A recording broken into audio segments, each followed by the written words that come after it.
찬송가 380장입니다. 찬송가 380장. 나의 생명 되신 주 주님 앞에 나갑니다. 주의 흘린 보혈로 정케 하사 받아 주소서. 날마다 주를 찬송하겠네.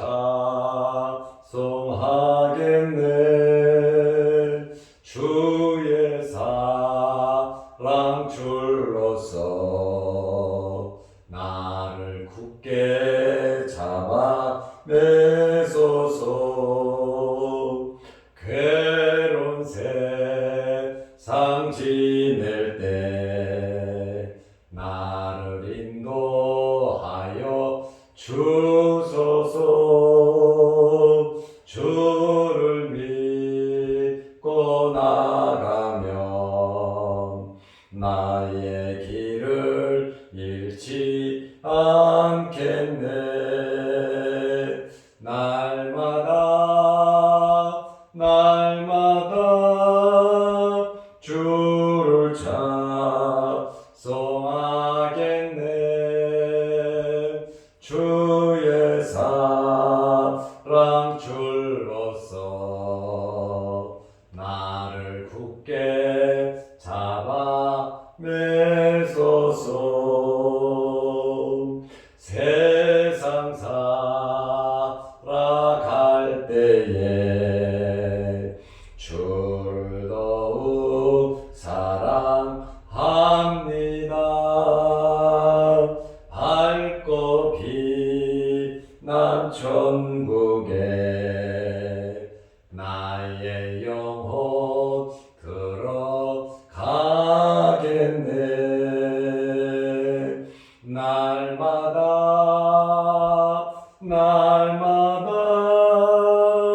주를 찬송하겠네.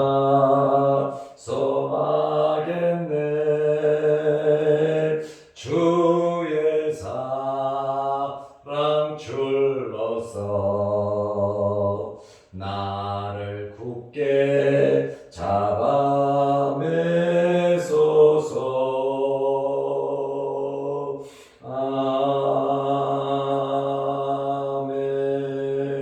아멘. 사도신경으로 우리의 신앙을 고백하겠습니다. 전능하사 천주를 만드신 하나님 아버지를 내가 믿사오며 그 외아들 우리 주 예수 그리스도를 믿사오니 이는 성령으로 잉태하사 동정녀 마리아에게 나시고 본디오 빌라도에게 고난을 받으사 십자가에 못 박혀 죽으시고 장사한 지 사흘 만에 죽은 자 가운데서 다시 살아나시며 하늘에 오르사 전능하신 하나님 우편에 앉아 계시다가 저리로서 산자와 죽은 자를 심판하러 오시리라. 성령을 믿사오며 거룩한 공회와 성도가 서로 교통하는 것과 죄를 사하여 주시는 것과 몸이 다시 사는 것과 영원히 사는 것을 믿사옵나이다. 아멘. 하나님의 말씀 마태복음 14장 13절에서 21절 말씀까지 보겠습니다. 예수께서 들으시고 배를 타고 떠나사 따로 빈들에 가시니 우리가 듣고 여러 고을로부터 걸어서 따라간지라. 예수께서 나오사 큰 무리를 보시고 불쌍히 여기사 그 중에 있는 병자를 고쳐 주시니라. 저녁이 되매 제자들이 나와 이르되 이곳은 빈들이요 때도 이미 저물었으니 무리를 보내어 마을에 들어가 먹을 것을 사 먹게 하소서. 예수께서 이르시되 갈 것 없다. 너희가 먹을 것을 주라. 제자들이 이르되 여기 우리에게 있는 것은 떡 5개와 물고기 2마리 뿐이니이다. 이르시되 그것을 내게 가져오라 하시고 무리를 명하여 잔디 위에 앉히시고 떡 5개와 물고기 2마리를 가지사 하늘을 우러러 축사하시고 떡을 떼어 제자들에게 주심에 제자들이 무리에게 주니 다 배불리 먹고 남은 조각을 12바구니에 차게 거두었으며 먹은 사람은 여자와 어린이 외에 5,000명이나 되었더라. 아멘. 오늘은 예수님께서 5,000명을 먹이신 내용에 대해서 말씀을 드리려고 합니다.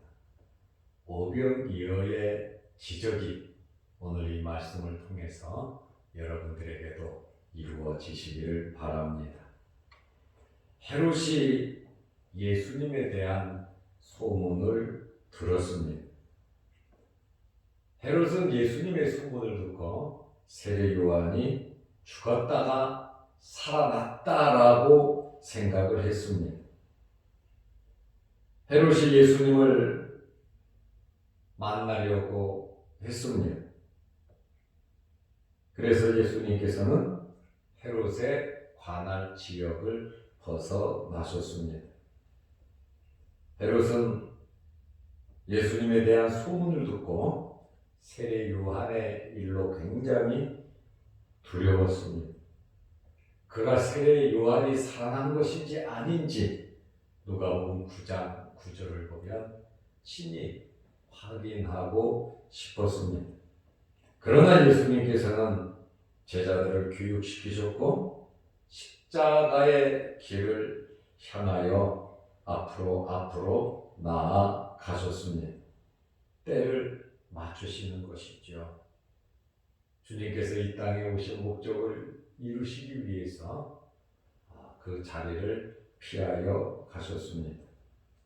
예수님께서 가시는 곳마다 많은 사람들이 따라왔습니다.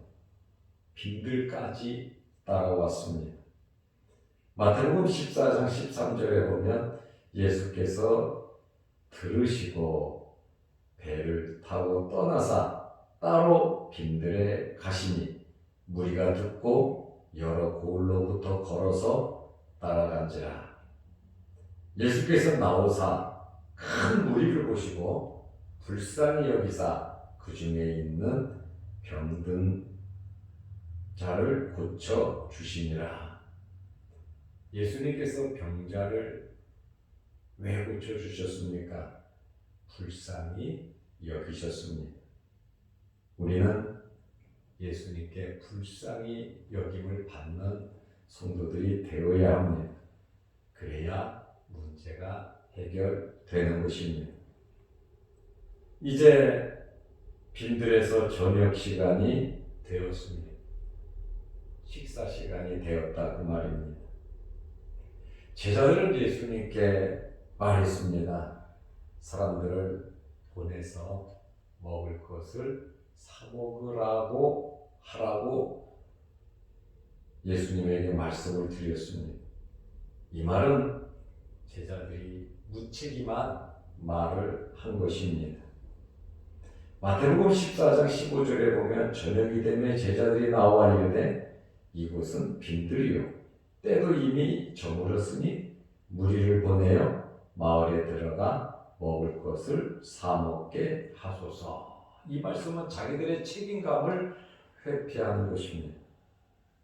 많은 사람들이 사 먹을 수 없는 환경입니다.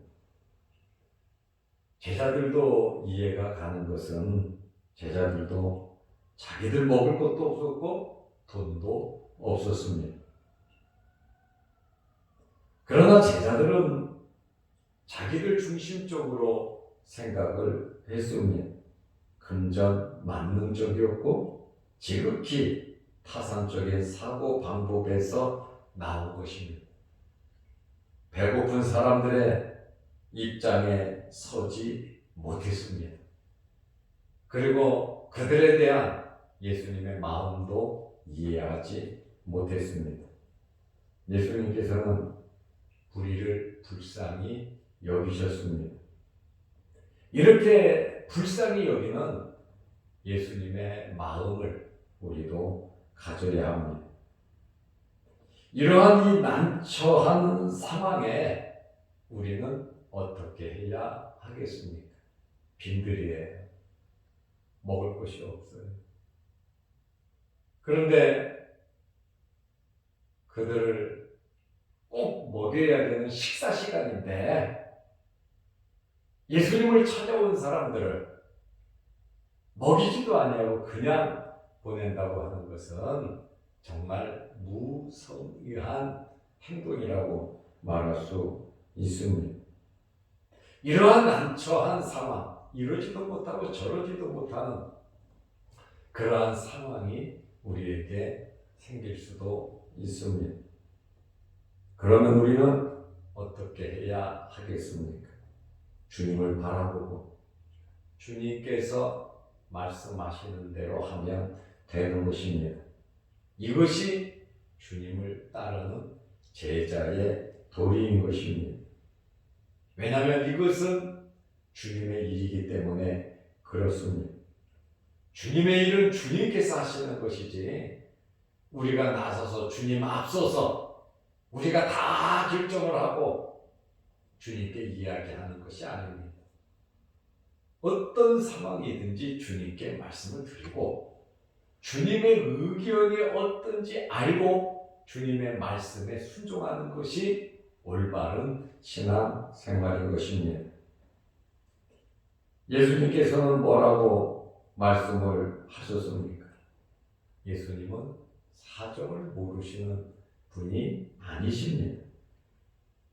예수님은 모든 환경과 형편과 사정을 아시는 전지한 분이십니다. 그리고 예수님께서는 못하실 일이 없으신 모든 일을 하실 수 있는 전능하신 분이십니다. 그러므로 예수님께서 방법을 가지고 계세요. 예수님의 방법은 물어보지도 않고 제자들이 이들을 보내서 나가서 사 먹게 하십시오.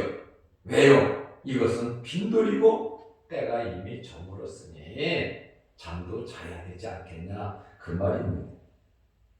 그런데 예수님께서 뭐라고 말씀을 하셨습니까?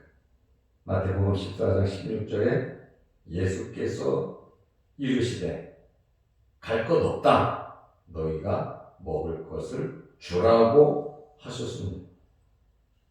제자들에게는 정말 기절초풍할 만한 말씀을 하셨습니다. 보내지 말라. 그리고 너희가 먹을 것을 주라. 제자들은 돈도 없어요. 어디 가서 사올 수도 없어요. 그리고 먹을 것도 없어요. 그런데 예수님께서는 사람도 보내지 말고 너희가 먹을 것을 주라고 주님께서 말씀을 하셨습니다.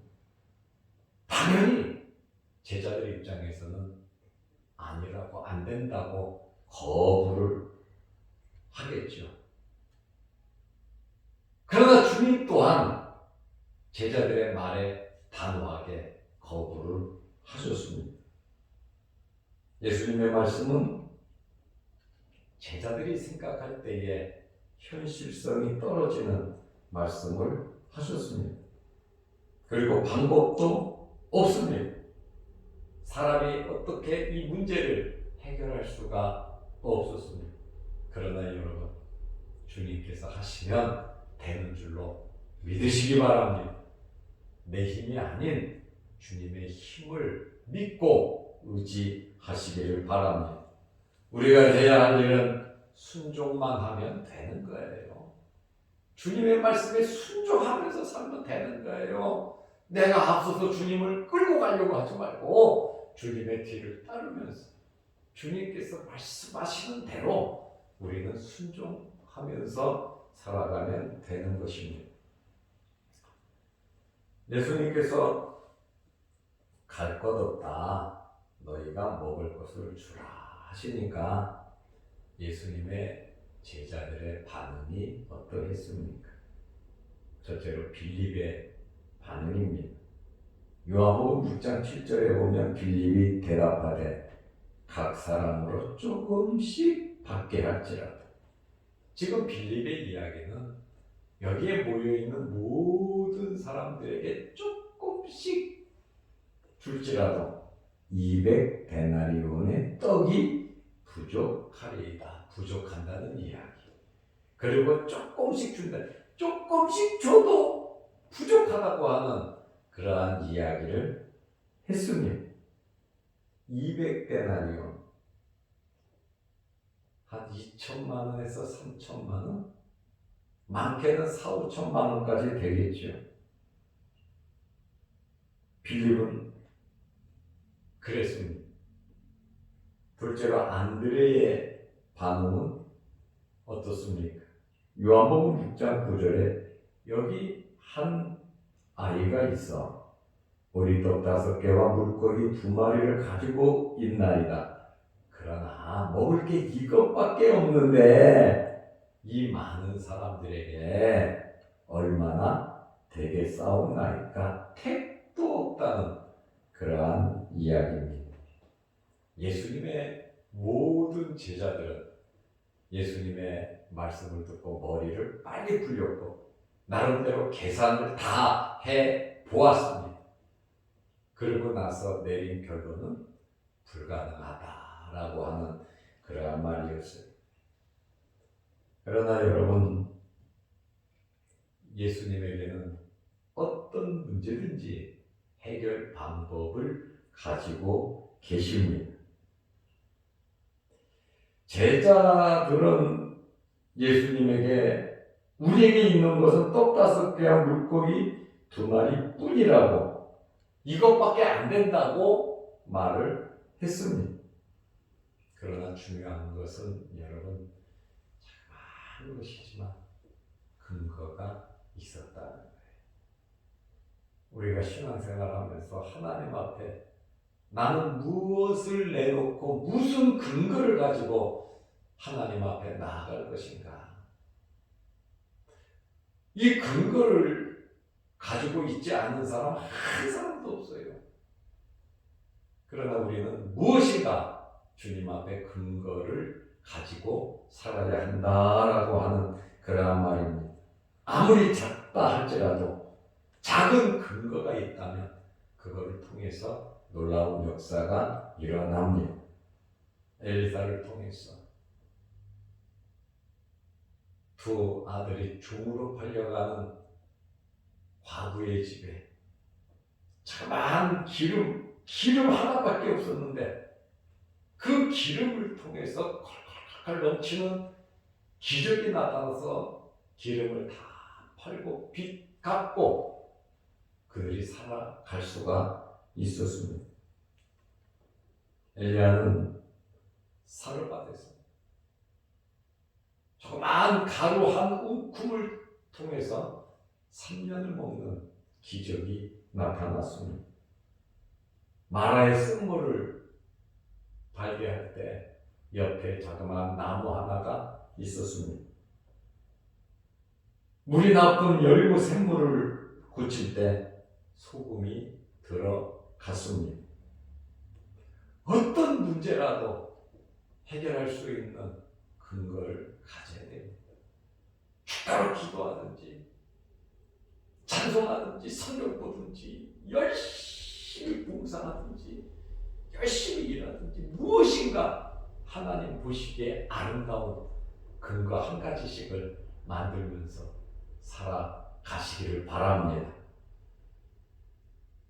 여기 보리떡 5개와 물고기 2마리는 천민계층 못 사는 집에 아이가 먹는 한 끼 식사입니다. 그런데 여러분, 어린 아이가 먹는 작은 양식 한 끼의 식사이지만 이런 것이 주님의 손에 잡히면 놀라운 기적이 나타난다고 하는 그러한 말씀입니다. 예수님께서는 마태복음 14장 18절에 이르시되 그것을 내게로 가져오라 하시고 주님께 드려진다면, 주님께서 그것을 잡으신다면 놀라운 기적이 이루어지는 겁니다. 저와 여러분들이 예수님의 손에 붙잡힌 바 되시기를 바랍니다. 모세가 40년 동안 미디안 광야에서 양을 치며 살았어요. 양을 치고 지팡이는 던져놓고 들어가서 잠을 자고 아침에 또 나와 그 지팡이를 들고 일을 하는 그러한 지팡이였어요. 그러나 이 지팡이가 하나님의 능력의 손에 붙잡히니까 홍해를 가르고 능력을 행하는 지팡이가 되었습니다. 주님의 손에 붙잡힌 바 된 성도들이 되시기를 바랍니다. 제자들은 예수님의 말씀을 듣고 누가복음 9장 14절 말씀에 보면 남자가 한 5,000명 되밀어라 제자들에게 이르시되 때를 지어 한 50명씩 안치라 하시니, 마태복음 14장 19절에 무리를 명하여 잔디 위에 앉히시고 떡 5개와 물고기 2마리를 가지사 하늘을 우러러 축사하시고 떡을 떼어 제자들에게 주시매 제자들이 무리에게 주니, 주님께서 축사하셨다, 기도하셨다는 것이죠. 그 떡을 제자들에게 주셨고 제자들은 그 떡을 다시 사람들에게 나누어 주었습니다. 여기 축사하셨다라고 하는 것은 하나님께 찬양하고 기도하고 감사하는 것을 의미합니다. 우리는 자그마한 것을 가지고도 감사할 수 있는 그러한 삶을 살아야 합니다. 우리가 지금까지 살아온 삶을 돌이켜보면 어렵고 힘든 일도 많이 있었지만 감사하는 일이 사실은 더 많습니다. 어렵고 힘든 것이 온통 나를 삼키지 않도록, 원망과 불평이 나를 삼키지 않도록 감사하면서 기쁘게 살아가시기를 바랍니다. 예수님의 제자들이 떡과 고기를 나누어 줄 때 계속해서 떡과 고기가 생길 수 있는, 마치 그릇마다 기름이 차고 넘친 같이 20개의 보리떡과 채소로 100명을 먹인 이러한 기적같이 주님의 말씀에 순종하고 주님의 손에 붙잡힌 바 되면 주님께서 놀라운 기적을 이루어 가신다고 하는 그러한 말씀입니다. 주님께서 하시는 일에는 꼭 남는 역사가 있습니다. 마태복음 14장 20절에 보면 다 배불리 먹고 남은 조각을 12바구니에 차게 거두었으며, 다 배불리 먹고 12바구니가 남았습니다. 빌립은 그랬잖아요. 요한복음 6장 10절에 조금씩 먹게 해도 200데나리온의 떡이 부족하리이다 그랬습니다. 그런데 예수님께서 역사하시니까 조금씩이 아니에요.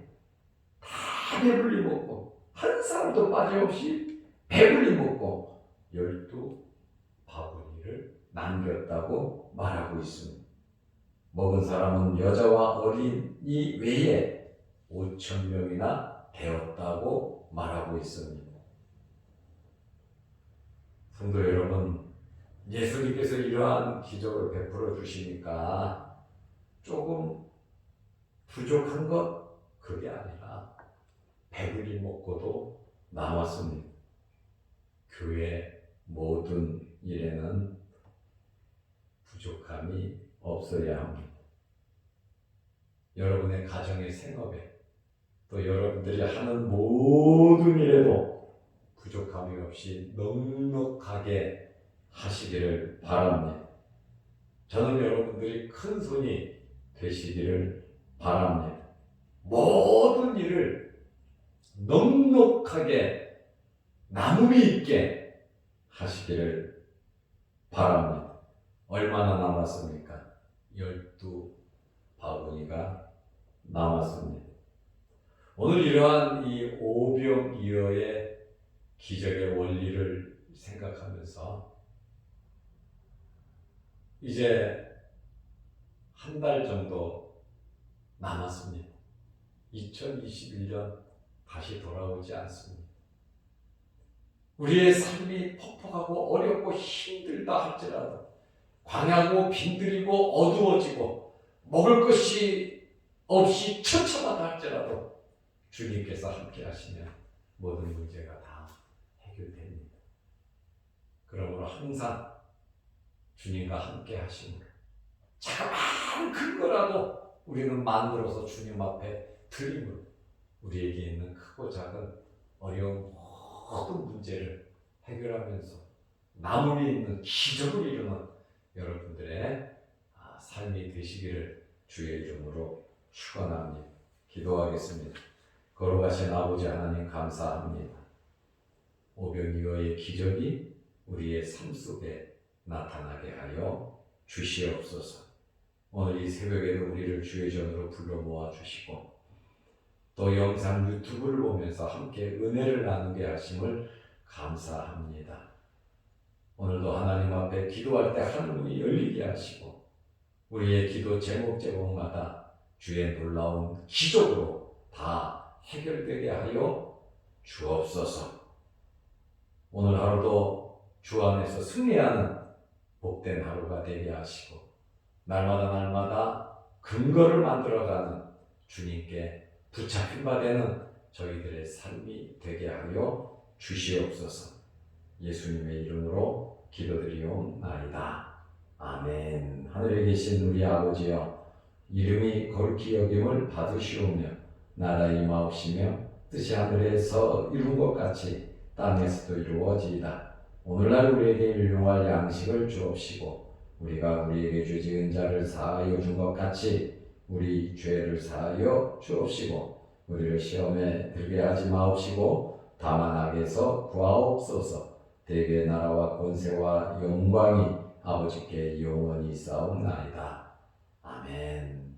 자유롭게 기도하시고 오늘 하루도 주 안에서 믿음 안에서 승리하시기를 바랍니다.